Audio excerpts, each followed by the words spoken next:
Welcome to According to Sam, folks. This is episode 238, and thank you guys for tuning in.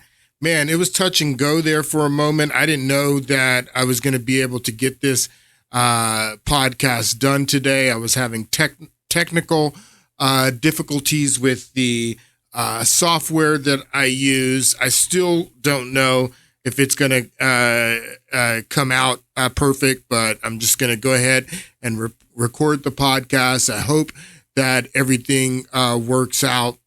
Thank you guys for tuning in. And, Kamala Harris has been coming out. She came out today with some new policy proposals. And she did a speech in North Carolina where she talked about some of her economic proposals, and these are some doozies. I had debated myself if I was going to talk about and cover these new economic policy positions that she's taking and that she's announcing in this podcast, and scrapping the podcast that I had planned on doing today, covering Governor Walz, her vice president, her running mate. But I'm going to go ahead and continue to do the podcast on Coach today. That's what I call him, Coach Walz.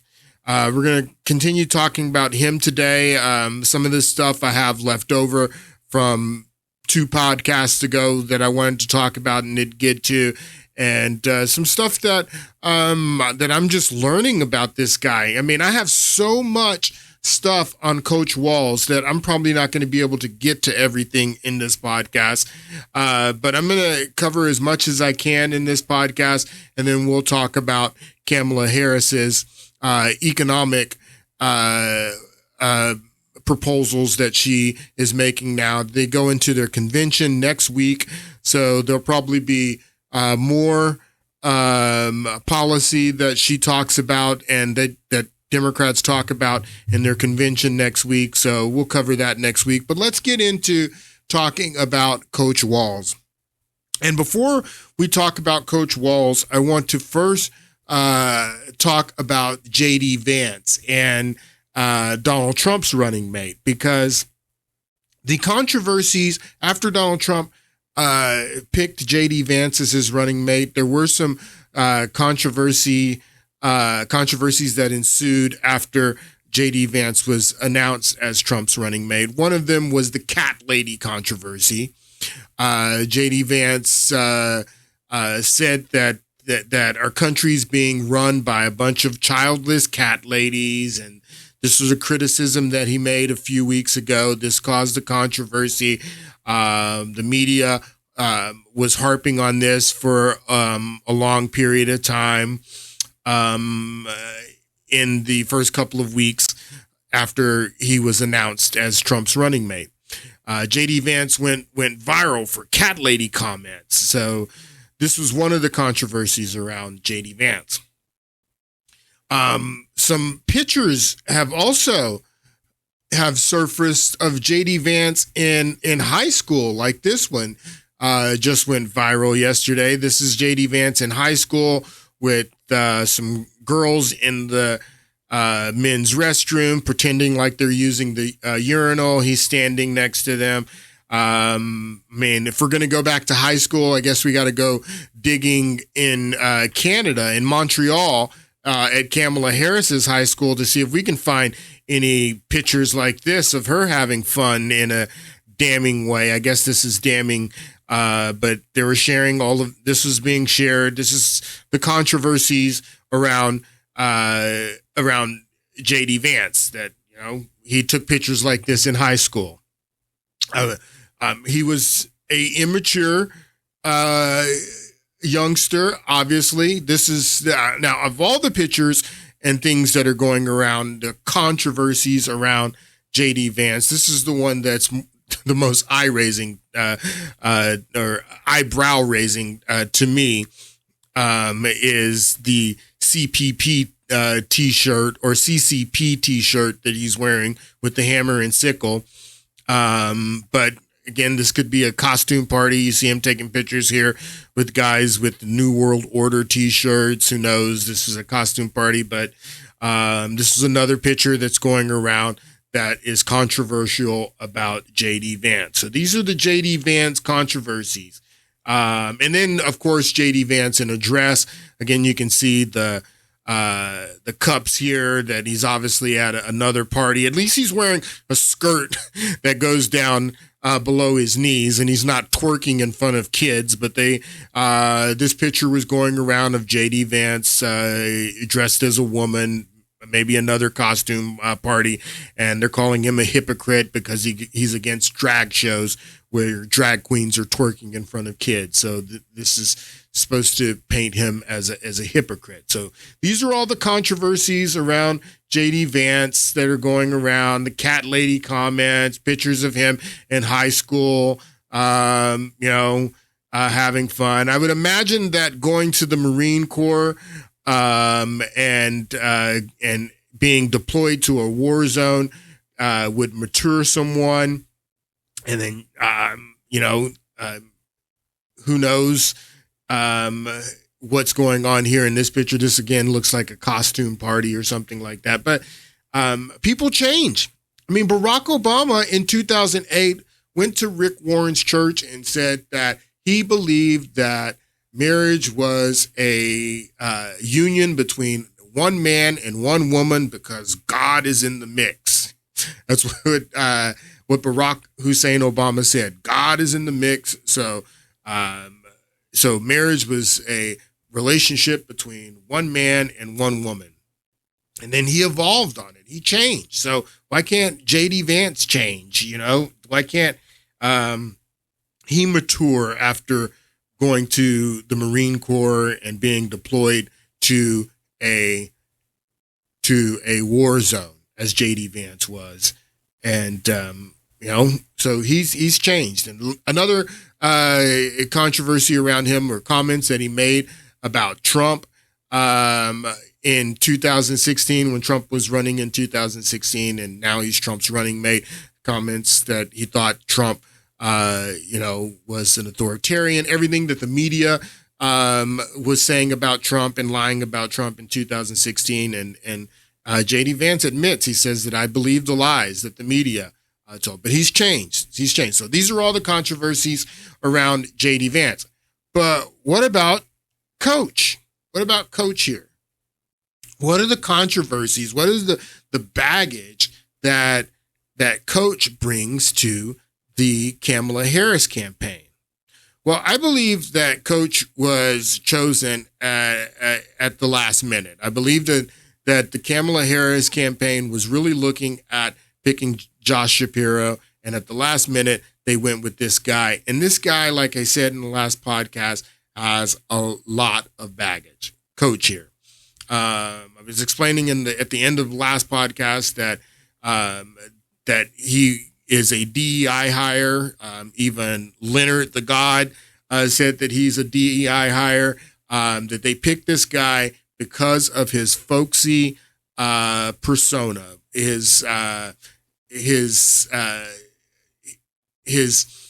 persona as this Midwesterner that I hunt just like you. I was in the service and in the National Guard for 24 years. I'm a Midwesterner. I'm just like you is the persona, the identity that Coach was chosen to portray. But Coach has a lot of baggage. Now, we talked about the clip in the last podcast briefly of him saying that the only gun. So that's the whole gun thing. I'm a hunter just like you. I don't want to ban your guns. The only guns I want to ban are the guns that I carried in war, is what he said. Let's listen to that clip again. Hope woke up like many of you did 5 weeks ago and said, Dad, you're the only person I know who's in elected office. You need to stop what's happening with this. I'll take my kick in the butt for the NRA. I spent 25 years in the Army and I hunt. And I gave the money back. And I'll tell you what, I spent 25 years in the Army and I hunt. You actually spent 24 years in the Army. It wasn't 25 years. And again, and I hunt. So basically what he's saying is, I'm just like you. That I was in the service just like you. I hunt just like you. I don't want to take your guns. I don't want to take your hunting guns. The only guns that I want to take are the ones that I used in war, is what he says. And I gave the money back, and I'll tell you what I have been doing. I've been voting for common sense legislation that protects the Second Amendment, but we can do background checks. We can do CDC research. We can make sure we don't have reciprocal carry among states, and we can make sure that those weapons of war that I carried in war is the only place where those weapons are at. The weapons of war that I carried in war. Now, this guy never went to war. He's never gone to a war zone, but he tells these people that he wants to get rid of the only guns that I want to get rid of. Not your hunting guns. I don't want to get rid of your hunting rifle. The only guns that I want to get rid of are the guns that I carried in war. The guy never went to war. And now he's saying that he misspoke. The Harris campaign is coming out and saying that Walz misspoke, and this was after the controversy started to ensue, and it started to even be reported in left-wing media outlets like CNN. CNN has done numerous reports on this, and then finally the Kamala Harris campaign came out and said that he misspoke. But how did he misspeak? What did he mean to say? What do you hear that's misspeaking? He says that he wants to get rid of the weapons of war that he carried in war. What did he mean to say if he misspoke, is what they're saying. But he didn't misspeak. This guy, you're going to see today that he has a long history of lying and telling lies about his service record, about his military career, and telling lies just like this. This wasn't misspeaking. This was an absolute lie. And the most pernicious thing about this lie is that not only did he's never been to war, he had the opportunity to go to war. His unit, a National Guard unit that he served in for 24 years, was about to be deployed to Iraq. They actually were deployed to Iraq, but he didn't go with them. But he got word that they were getting ready to be deployed to Iraq, and he retired so he didn't have to go to Iraq. So not only is he lying about his record for going to war, he had the opportunity to actually go to war, and he retired before he was deployed to a war zone and sent his unit off to the war zone without him. This guy is a really bad guy. I want you to listen to, and this controversy, this is how I know that Coach was picked at the last minute. And you know, I can't believe that they picked this guy, because they had to have known about this baggage of him lying about his service record and all of this that is now coming out. I mean, it would have been impossible for Eric Holder. Eric Holder, who was Barack Obama's first attorney general, was in charge of the vice presidential, picking the vice presidential candidate or running mate to run with Kamala Harris. He was in charge of it.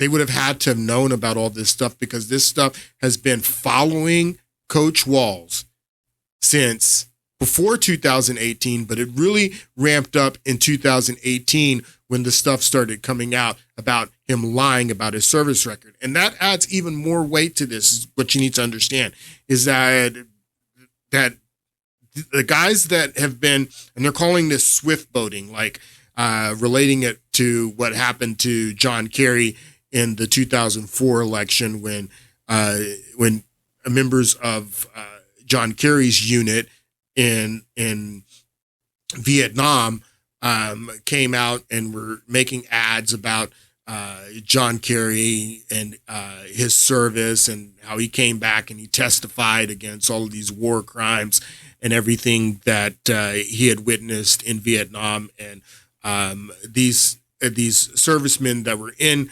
the same unit as John Kerry were making ads for George Bush in 2004, and they called them the Swift Boat Vets for Truth, and they were attacking John Kerry. So anytime anything like this happens, they call it swift boating. That relates back to John Kerry. But this has been going on since before 2018. It, as you're going to see here, it really ramped up in 2018, and it's been following this guy. So Eric Holder, Kamala Harris's team, they had to have known about this, and they picked this guy as her running mate anyway. And this is some serious baggage, people. I'm gonna break it all down for you. Let's take a look at this clip.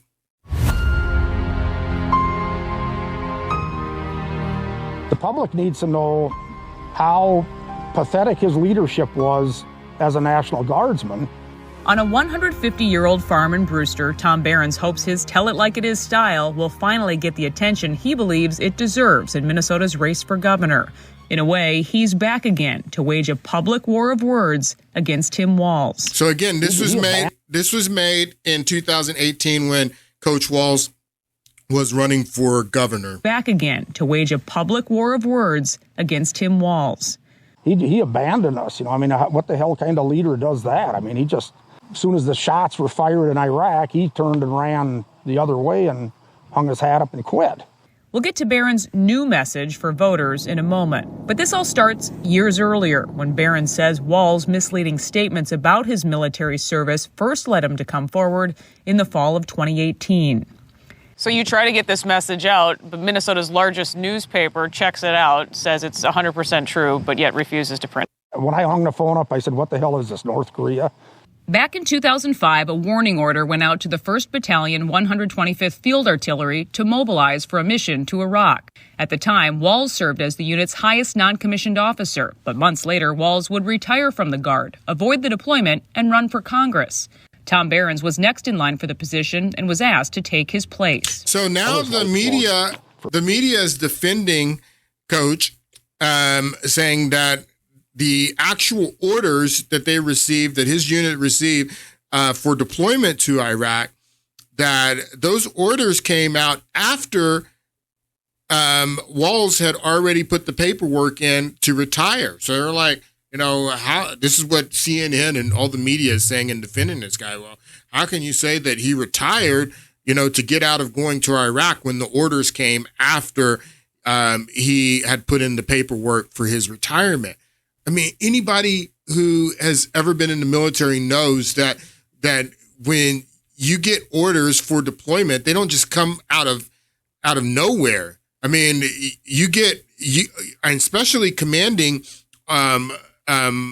servicemen, the officers and the high-ranking enlisted men, they're getting the word, months before the actual orders come down, that you need to prepare, that you guys are getting ready to be deployed. So the fact that he put the paperwork in for his retirement before the actual orders were sent to his unit, that doesn't mean anything. He knew that they were getting ready to be deployed to Iraq, and he didn't want to go to Iraq. He didn't want to go to a real war zone at all.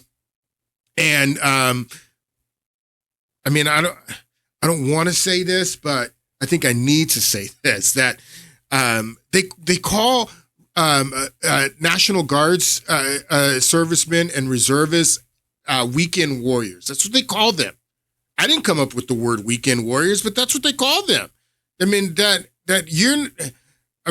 yes, the guy was in the reserves and in the National Guard for 24 years, but I'm going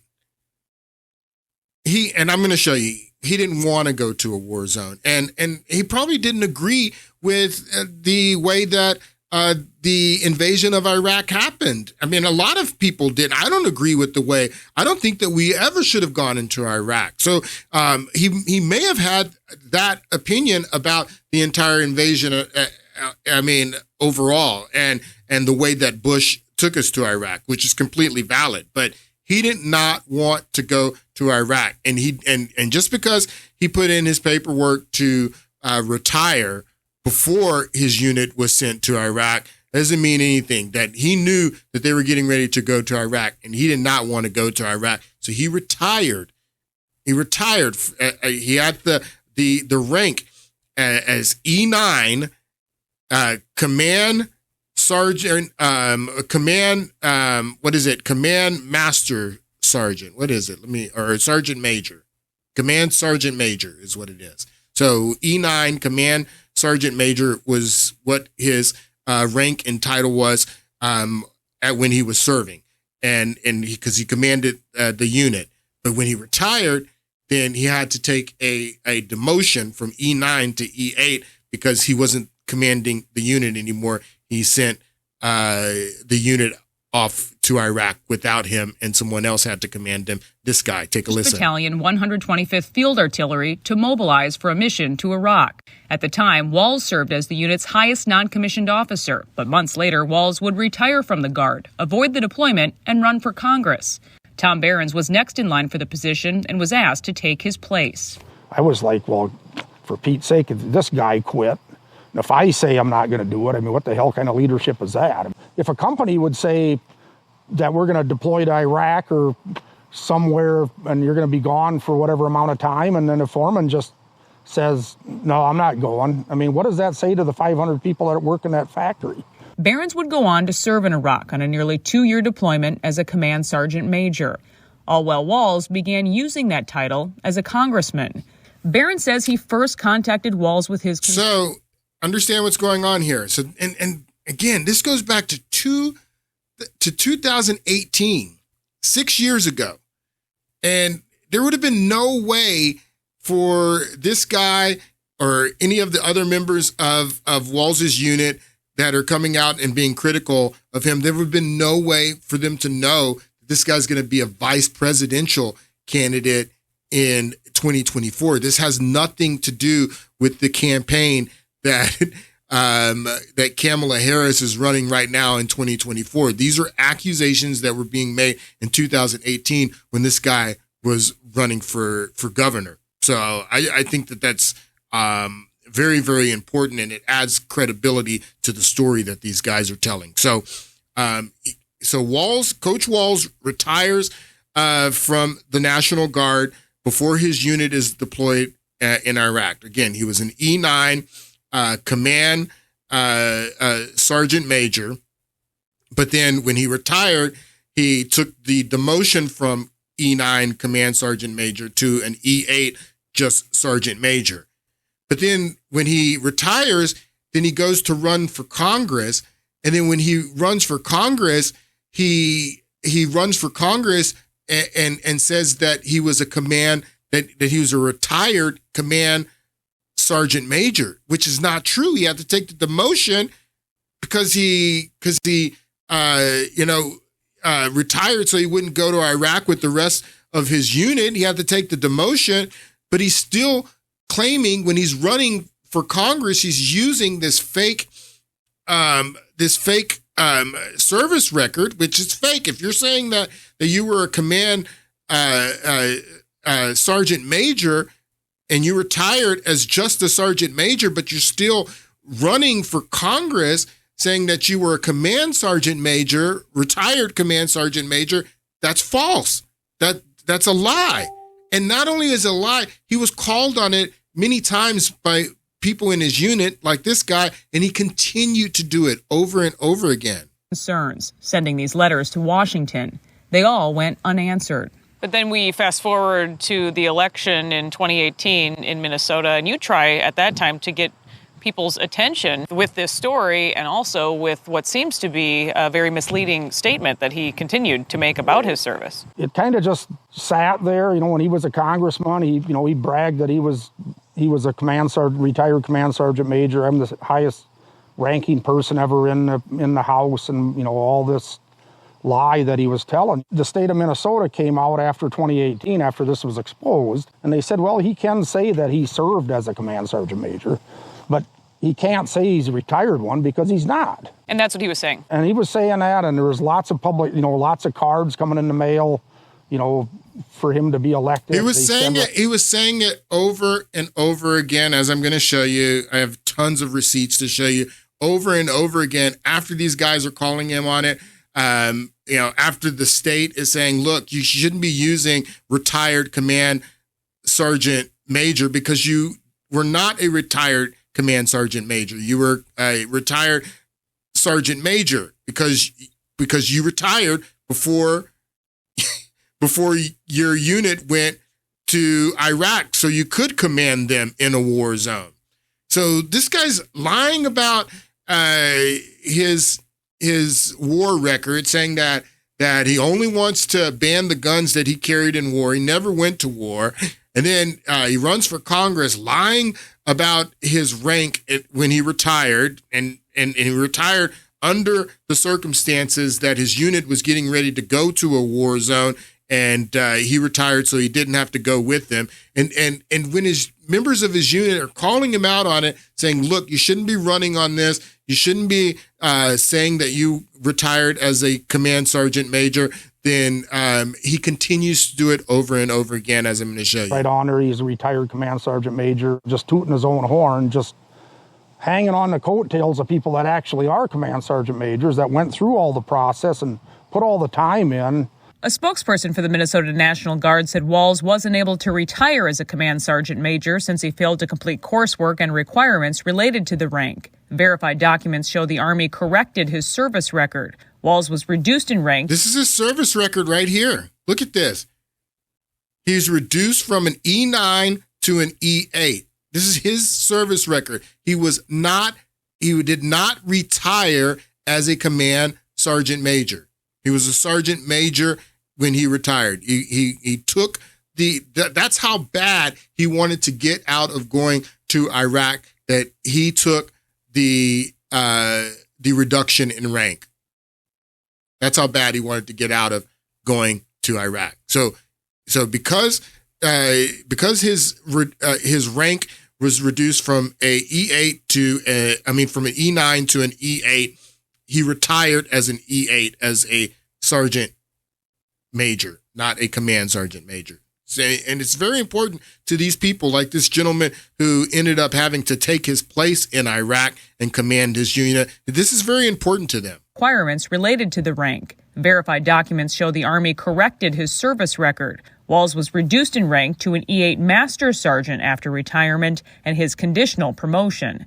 Alpha News again asked Governor Walz if he's using the Command Sergeant Major rank on his campaign website for political gain this year.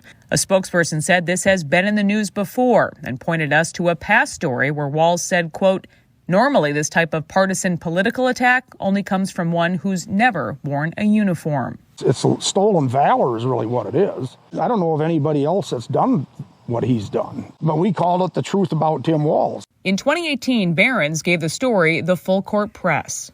We, retired command sergeant majors of the Minnesota National Guard, feel it is our duty and responsibility to bring forth the truth as we know it concerning his service record. I put together information on it and I sent it out to every single radio station and newspaper and TV station I could in the state. The bottom line in all of this is gut-wrenching and sad to explain. When the nation called, he quit. Twin Cities TV stations and the Star Tribune were silent, even after Barron says the newspaper checked it all out. The Star Tribune endorsed Walz in 2018 for governor. So these liberal papers wouldn't report on it. And, this isn't about Coach's service record at all. This is about him lying and being a coward, but about him lying and being a coward. But it's not even about him being a coward. It's mostly about him lying, because if he would have weaseled out on his unit and not deployed to Iraq, but never ran for Congress and continued to promote himself as a command sergeant major or an E9, if none of that lying would have happened after the fact, then this wouldn't be a story.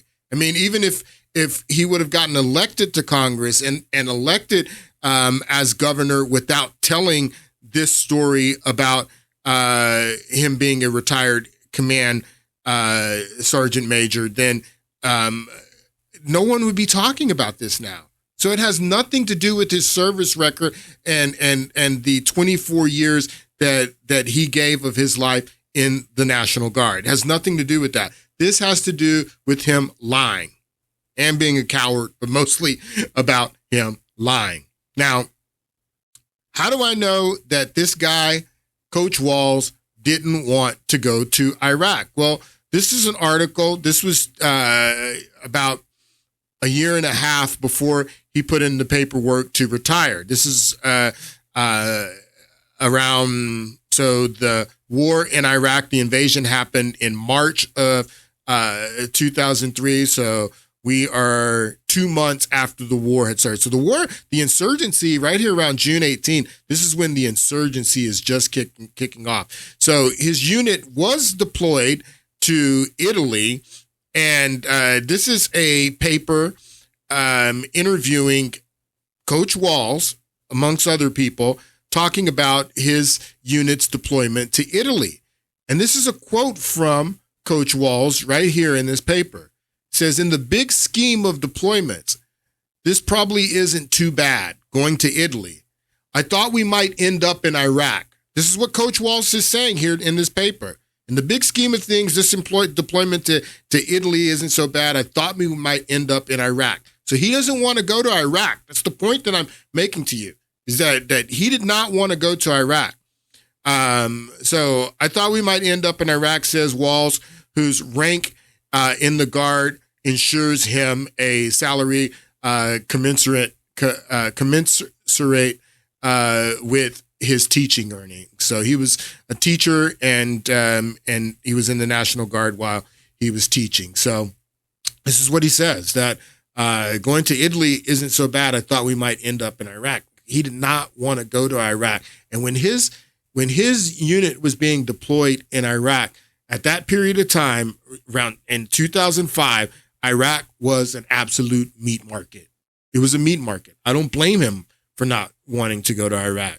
That war should have never have happened. Never. We never should have invaded Iraq, and Bush did so absolutely based on lies. And that's probably the opinion that Coach Walz had about it, that Bush sold this war on lies, that we shouldn't have been there, that he wasn't going to go with his unit to risk his life. But it was an absolute meat market in Iraq in 2005 when his unit was being deployed. So, of course, he didn't want to go. So he bailed out on his unit. He took the rank reduction, and then he retired and ran for Congress, and then continued to sell himself as a command as sergeant major or major sergeant in his run for Congress. And then later, when he ran for governor as well, he was still selling himself as a command sergeant major. This is a confrontation at his office. I believe when he was a congressman, some members of his unit showed up at his office to confront him about using this title, and also talking about how his unit was deployed for Enduring Freedom. Now, Enduring Freedom is the name of the mission in Afghanistan. So when Walz is also promoting himself as a command sergeant major to run for Congress and to run for governor, he's also promoting himself and his unit as having been deployed for Operation Enduring Freedom, making someone who sees that think that he and his unit, again, went to war, went to Afghanistan. He never went to Afghanistan. He never went to war. He never went to Iraq. But then, again, this is not about his service record. This is about this guy lying to get elected. And take a look and listen to this confrontation. My name is Dave Thule. This is Travis Quinlan. We're both constituents and Iraq war vets. We're hoping to talk to someone about a photograph I have of Congressman Walz. Okay. Not sure if you have ever seen this picture before? Mm-mm. Okay. Well, in it depicts 2004 Afghanistan veteran. Right. Congressman Walz is not an Afghanistan war veteran, is he? He served in Italy and it's part of... He served in Italy. Okay. Italy, there was no war in Italy. Not that I'm aware of. Okay. Hi, Rick. There hadn't been any war in Italy since the Visigoths or the Ostrogoths. Or no. When there was war in Italy. Yeah, sorry about that. Yes, there was definitely war in Italy in World War II. But yes, there was no war in Italy in the 1990s. In Italy, and it's part of Operation Enduring Freedom. Okay, but he didn't serve in Afghanistan, did he? Not that I'm aware of. Okay. Hi, Rick. I'm Dave Fool. How you doing? Nice to meet you. There's a young lady in the other office that was helping us, but if you can, we're... You guys want to come in and have a seat? Sure. Thank you. Thank you very much. Yeah, have a seat. I am Dave Fool. This is Travis Cleveland. We're both constituents and we're both Iraq war vets. We serve together with the Minnesota National Guard. So we're here on a veteran-related issue. I don't know if you are familiar with this picture at all. This was taken in 2004 here in Mankato, and it's actually been posted on the internet for quite some time, and nobody quite realized what it is. But in this picture, Congressman Walz here is holding a sign that says "Enduring Freedom Veterans for Care." So tell me what your understanding of this military background is. Yeah, I understand that he was called up in support of it, obviously, in support of that operation. That's how I've always understood it.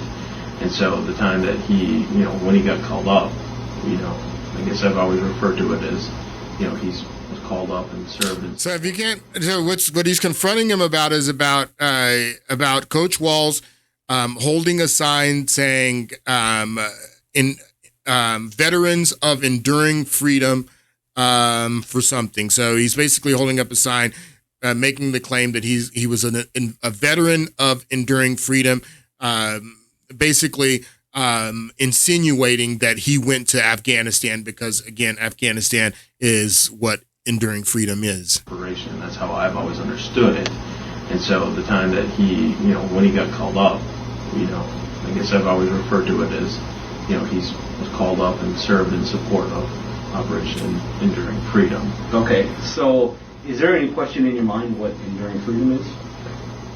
No. Okay, so I guess most people, and you yourself included, would associate enduring freedom with Afghanistan, right? Right, but okay. I think it, as I also understand that it encompasses a great deal. Well, Operation Enduring Freedom is limited to Afghanistan and the airspace directly above. There's other units that are called up in support of, and I'm sure that's probably what his military orders said. Right.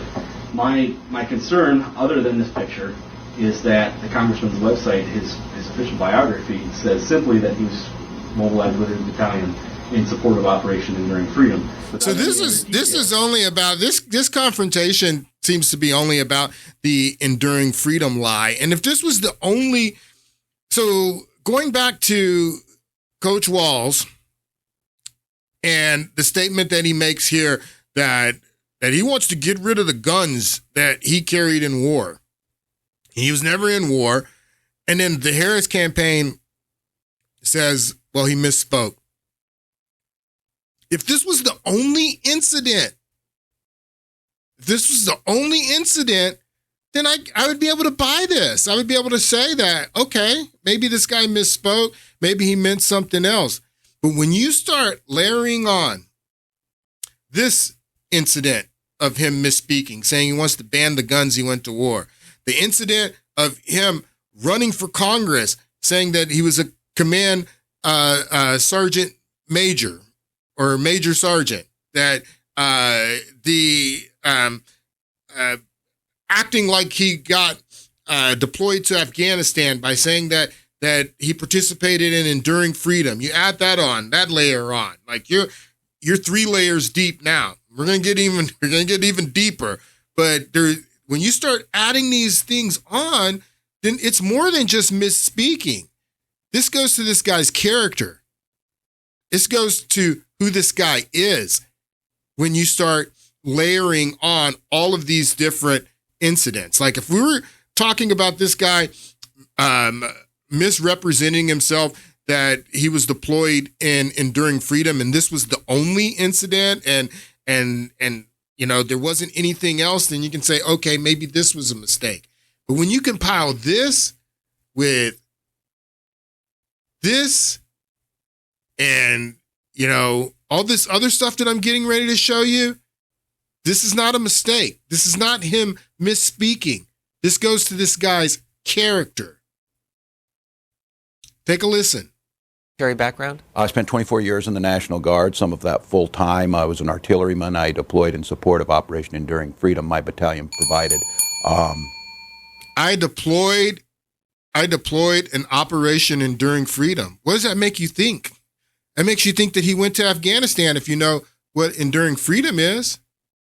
He didn't go to Afghanistan, never been to Afghanistan. Years in the National Guard, some of that full time. I was an artilleryman. I deployed in support of Operation Enduring Freedom. My battalion provided base security throughout the European theater from Turkey to England in the early stages of the war in Afghanistan. And that same battalion is now in Iraq at this time. That same battalion is now in Iraq. Why aren't you in Iraq with them, buddy? What happened? You sent them to Iraq without you. You were their command sergeant major. Or master, why do I keep saying major? Master sergeant, command master sergeant is what it is. Sergeant major, master sergeant. He was master sergeant. Master sergeant is the E8 rank that he retired with, and then command sergeant major is the one that he lies about that he retired. Listen to this. Hello, everyone. I'm Congressman Tim Walz. It's a real honor to be able to pay tribute to the 34th Red Bull Infantry Division and to your families and friends as you prepare to deploy in support of Operation Iraqi Freedom. As a 24-year veteran of the National Guard and the Red Bull Division and a retired command sergeant major, I'm especially proud of you. And a retired command sergeant major. This is when he's already in Congress, I think. And he's given a shout out to soldiers that are actually going to Iraq that he had the opportunity to do, but he retired before his unit went to Iraq. And then he's lying about his rank that he retired with here. Again, this is layer on top of layer. This is not mistake. If it was just one instance, then it would be a mistake, but this is an instance. This is an instance. This is an instance. There's more.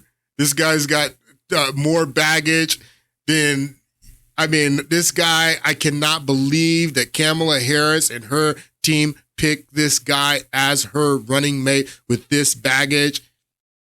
This is just some serious, and I have not even scratched the surface. Like I said, not going to even be able to get into most of this stuff. We probably won't even touch on 2020 and what this guy did as governor during COVID and Black Lives Matter. But this is this guy's record. This is a issue of character.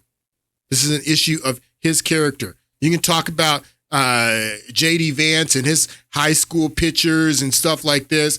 J.D. Vance wearing a dress and all that stuff. It has nothing on the lies that this guy has been telling about his service record for years. And people have been calling him on it, and he still has been lying about his service record.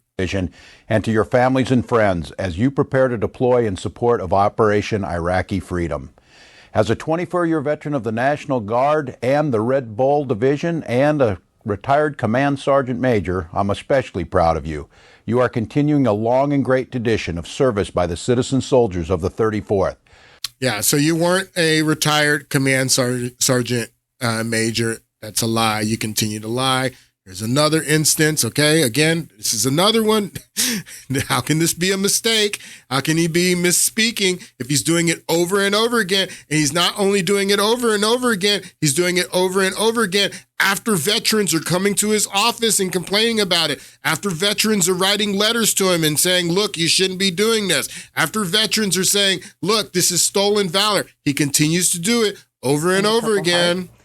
Congressman Tim Walz, also a member of the Armed Services Committee and Veterans Affairs, Democrat of Minnesota, highest ranking enlisted soldier ever to serve in Congress.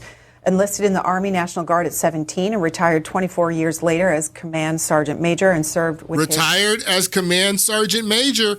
Where would this woman get the idea that you retired as a Command Sergeant Major? This is the opportunity for you to say, no, I didn't retire as a Command Sergeant Major. I took a reduction in rate and rank to retire as an E9 so I wouldn't have to deploy to Iraq. This is the opportunity for you to correct the record and say, look, no, I didn't retire as a Command Sergeant Major. But no, he doesn't do this. And where does this woman on C-SPAN get the idea that he retired as a Command Sergeant Major? They get the idea from him because he's lying about it. And he won't correct the record here when she says it. And not only does she say that, listen to what else she says that he doesn't correct. Command Sergeant Major and served with his battalion at Operating Enduring Freedom. Served with his battalion at Operation Enduring Freedom. Served with his battalion in Operation Enduring Freedom. Again, where would this C-SPAN reporter get the idea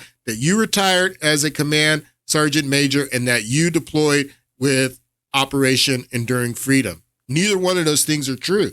And you have the opportunity right now to correct them, but you don't correct them because they got these lies from you because you're telling these lies. Sergeant Major and served with his battalion at Operating Enduring Freedom in Afghanistan.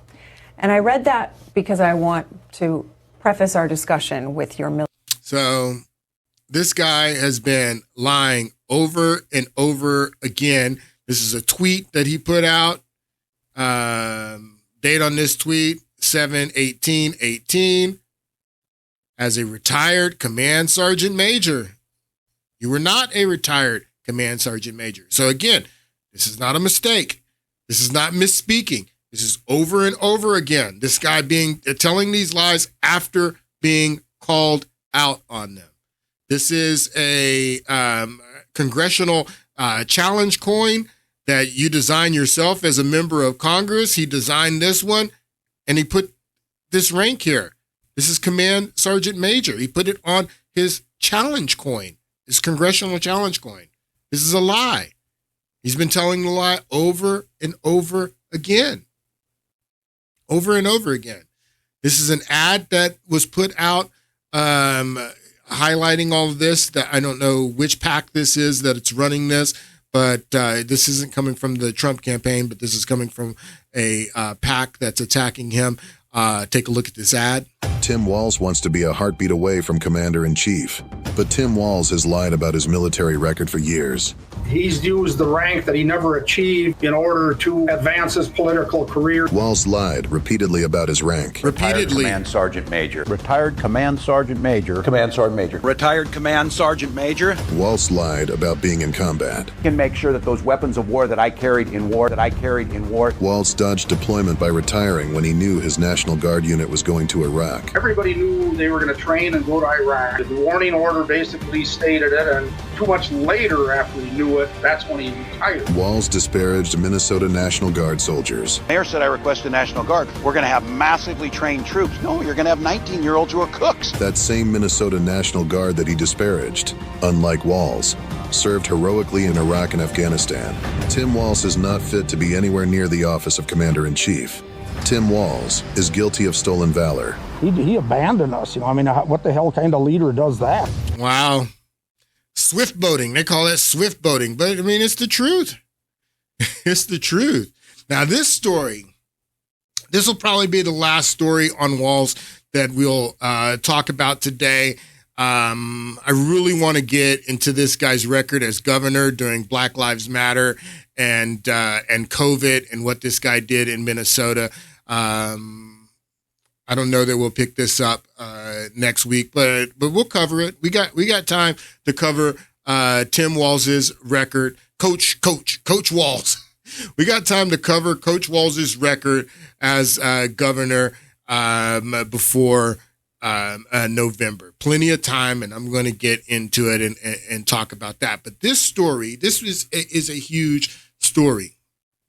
Now, this is a story about a DUI that Coach Walz got in Nebraska in 1995. Again, how could Kamala Harris's team and Eric Holder and the people that are picking her vice president running mate, how can they have not seen this and let baggage like this, get by them? Again, this is another reason why I believe that they were looking at Shapiro. They were getting ready to pick Shapiro. Maybe they learned something about Shapiro that was even worse than this. I mean, I don't know what that could have been, because this is pretty bad, as you're getting ready to see. But they went with Walz at the last minute, and they had to pick this guy even with this baggage. And he's got a lot of baggage, not the baggage that only the baggage that we just talked about. And he's got baggage that we're not going to even get to in this podcast. But this story is a story about a DUI that this guy got in 1995, where he was driving 95 miles per hour in a 55 mile per hour zone. He's completely wasted. And again, just like covering him lying about his service record, this is not about the DUI and what happened in this case of the DUI. This is about him lying about it after the fact and lying about it in his congressional election, so it doesn't become an issue as he's running for Congress.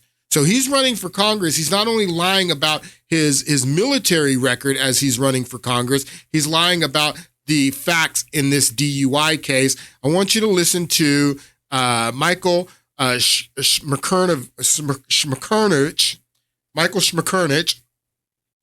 lay out the facts as we're learning them today about Tim Walz's DUI in 1995. Take a listen. In the scheme of the current election, this is CNN's reporting from K-File, but I have to say, it's a hell of a story. It's a hell of a story. Because it was only 11 years after the fact that he was now running for Congress, and his spokespeople, they lied. That to me, they lied about what happened. Is a bigger issue than the DUI. That's the issue. Right. Honestly. That's the issue. I don't care about this. We don't care about the DUI. I mean, yeah, it's a big thing that he was driving, almost 100 miles per hour in a 55 mile per hour zone, and he was completely wasted out of his mind. Thank God he didn't kill someone. But that's not even the story. The story is the fact that they lied about it, and they lied in a congressional campaign, so it wouldn't become an issue in the campaign. If he's going to lie the way that he lies in this campaign when he's running for Congress, the way that he lied about this incident, how can you believe anything that he's saying right now in the current campaign when he's running for vice president? Listen. That about to me what is happened. a bigger issue than the DUI itself. Right. Honestly. I totally agree with that. And by the way, the circumstances around the DUI, thank God he didn't hurt anyone or himself. Holy Absolutely. smokes, 96 in a 55 mile an hour zone. 96. Yeah, 96. Listen to the details of this. This is CNN that broke the story. When Democratic vice presidential nominee Tim Walz first ran for Congress in 2006, his campaign repeatedly made false statements about the details of his 1995 arrest for drunk and reckless driving, so 11 years prior. According to court and police records connected to the incident, Walz admitted in court that he had been drinking when he was pulled over for driving 96 miles an hour in a 55-mile zone in Nebraska. He was then transported by a state trooper to a local hospital for a blood test, showing that he had a blood alcohol level of 0.128, well above the state's legal limit of 0.1 at the time. But in 2006, his campaign repeatedly told the press that he had not been drinking that night, claiming that his failed field sobriety test was due to a misunderstanding related to hearing loss from his time in the National Guard. So they played the guard card. They played the guard card. And then that?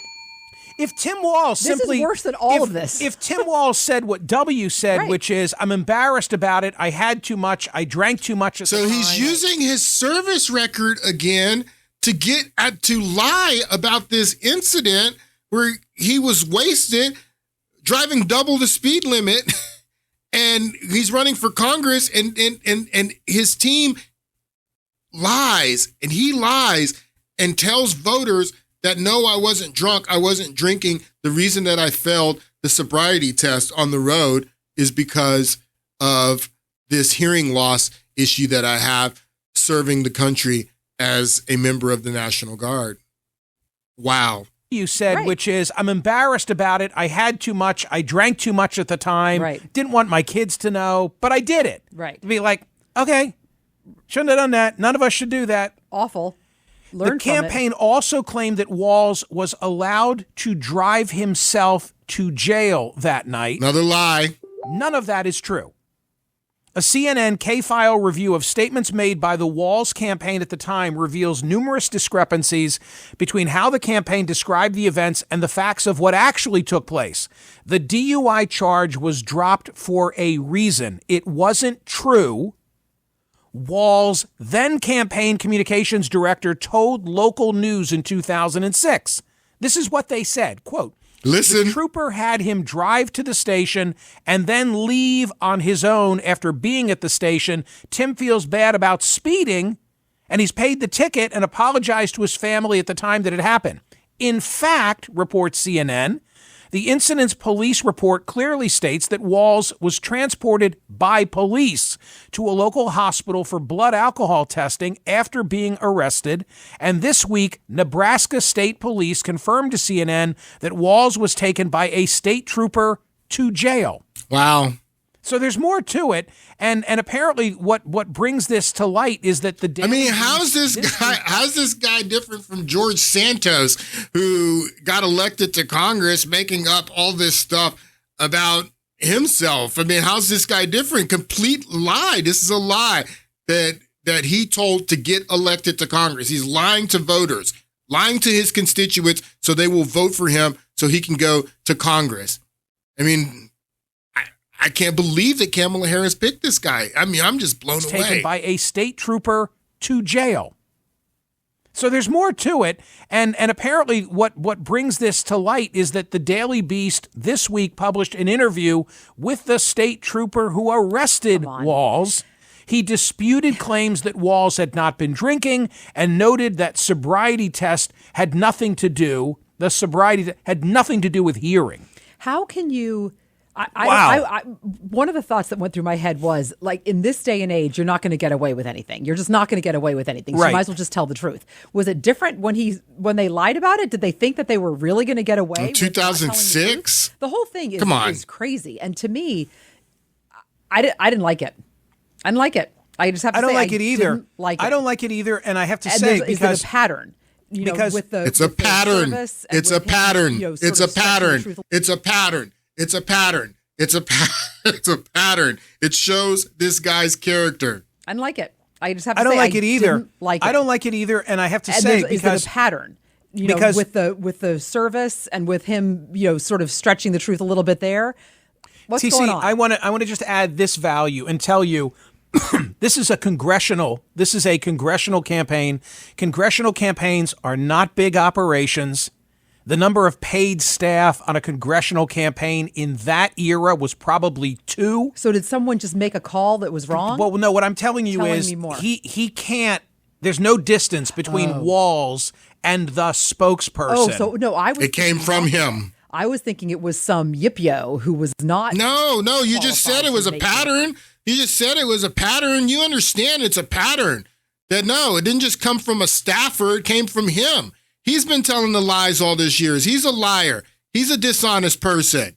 No, this came from him. That's what Shmakernovich is trying to say, is that you don't have a large staff where things messaging is dropping, falling through the cracks and things like that. No, this comes directly from him.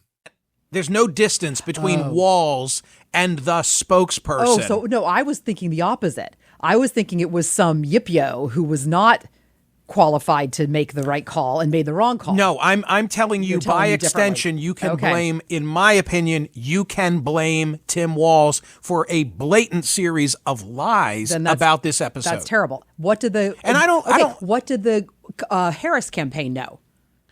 of this. The Harris-Walz campaign declined to comment for this story. Right, but I'm asking about the vetting process. I don't know. I mean, we talked a couple of days ago about what did the Biden campaign know about Doug Emhoff? What did Kamala Harris know about Emhoff and the relationship that he had? Neither should have been a deal breaker. Don't misunderstand what I'm saying. No, I just want to know what they knew and whether they...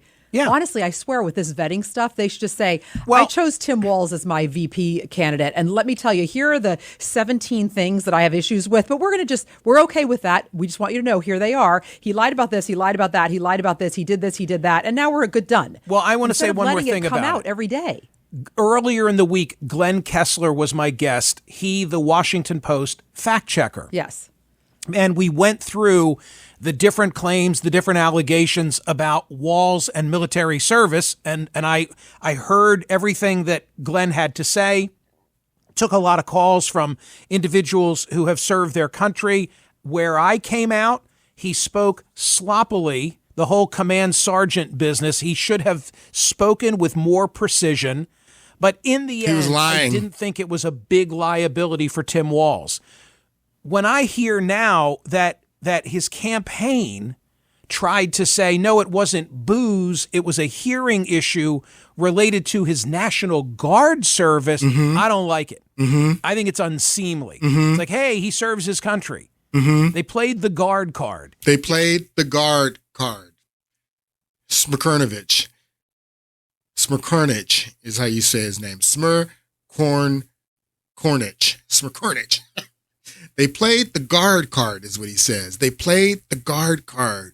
He played the guard card to get out of his DUI or to cover up for his DUI. Played the guard card. This is a pattern, people. This is who this guy is. And there's more. There's more to this guy's record. Like I said, I don't even have time to get into his 2020 record as governor in Minnesota during Black Lives Matter, during COVID. Some of his COVID policies. This guy is a full-on fascist. I will play this clip. Listen to him. I think we need to push back on this. There's no guarantee to free speech on misinformation or hate speech, and especially around our democracy. I think we need to push back. There's no guarantee to free speech. So no guarantee of free speech is what this guy says. Interesting. He believes in sanctuary cities. Should Minnesota be a sanctuary state? If the definition of that is that the federal government enforces immigration law and local law enforcement enforces local law, then yes. Should cities be allowed to be sanctuary cities? Yes. He believes in sanctuary cities. He believes in sanctuary, doesn't believe in free speech, does believe in sanctuary cities. This is some of the video of him sending the guards down in 2020 during COVID, sending the guard down the street. Listen to this. These are Humvees going down the streets telling people during COVID to stay indoors, and people that are coming out in front of their porch. This is the governor of Minnesota sending the guard down residential neighborhoods, telling people to go inside during COVID. This is the same fascist that you just heard say that there's no guarantee to free speech also did this. Look at this. They just keep coming. Go inside! Go inside. Get inside! Go inside. Get inside! Get in your house now! Let's go! Get in your house now. Let's go. Light him up! Coach Walz, light him up. Light him up. Light him up. Light him up. Light them up. They won't go inside. They won't go inside like Coach Walz says. Light them up. You heard it. That's Coach Walz there. That's his right. Here's one. Take a listen to Coach Walz here. But we can get out there, reach out, make the case. And for one thing, don't ever shy away from our progressive values. One person's socialism is another person's neighborliness. One person's socialism is another person's neighborliness. How neighborly was it to send the National Guard to shoot at people that were standing on their porch? How about that, Coach Walz? Boy, man, I don't know if this podcast is going to come out. Like I said, I was having technical issues in the beginning, but hopefully this worked out. I will be back on Friday or on Monday. Hope you guys have a great weekend, and I'll see you on Monday. you.